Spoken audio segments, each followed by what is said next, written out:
भाजपा चाहती है कि फिर से वो देश ऐसा बने जिसमें गरीब आदमी के पास खाने कमाने का ना हो। आपके पास कुछ नहीं होगा और जब खाने कमाने का जरिया नहीं रहेगा तो आप आर्थिक रूप से गुलाम होंगे, आप आर्थिक रूप से कमजोर हो जाएंगे। और यही काम भारतीय जनता पार्टी करना चाहती है। मेरे मित्रों, मैं आपसे कहना चाहता हूं, आइए इस देश को बचाने के लिए हमको आपको बूथों पर जाना होगा। हम जानते हैं इसको मजबूत करने का रास्ता कोई और नहीं है, इसका रास्ता सड़कों पर है और इस सड़कों पर जाने के लिए सबसे पहले बूथ पर जाना होगा। मैं कांग्रेस का राष्ट्रीय सचिव जरूर हूं, लेकिन मैं भी बूथ पर जाने में शर्म महसूस नहीं करता हूं। मुझे भी जहां जहां बूथ पर बुलाया जाता है मैं बाईमानदारी जाता हूं, लेकिन नहीं बुलाया जाएगा तब भी मैंने जाने का संकल्प ले लिया है। और आज से मैं शुरू कर रहा हूं, आज 8 तारीख है, आज से मैं संकल्प लेता हूं, एक एक बूथ के कार्यकर्ता का नंबर मेरे पास होगा और हमारा नंबर भी बूथ के पास होगा। यानी जो बूथ स्तरीय कार्यकर्ता का मतलब है कि हर बूथ पर आप जहां बुलाएंगे, जिस बूथ पर बुलाएंगे, और बुलाएंगे तो ठीक और नहीं बुलाएंगे तो ठीक, तब भी मैं बूथ के बीच में आने जाने का काम करना शुरू करूंगा। तो पहली बात यह है कि इसके लिए हम चाहते हैं कि हमारी अखिल भारतीय कांग्रेस कमेटी ने ऐलान किया है कि हम महात्मा गांधी रोजगार गारंटी योजना को बचाने के लिए हम संघर्ष करने का काम करेंगे। और आज से वो संघर्ष पूरे दिल्ली में ऑल इंडिया कांग्रेस ने जारी कर दिया है।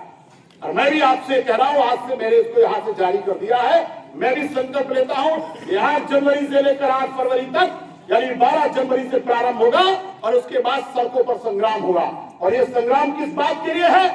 ये रोजगार को बचाने की लड़ाई है।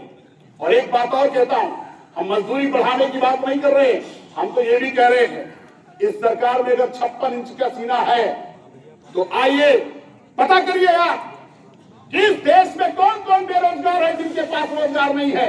इसमें महात्मा गांधी रोजगार गारंटी है, जो फावड़ा नहीं चला सकते।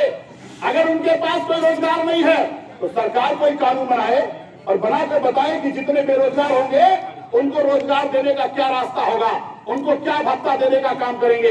इस पर अगर बहस होती पार्लियामेंट में तो मुझे भी खुशी होती।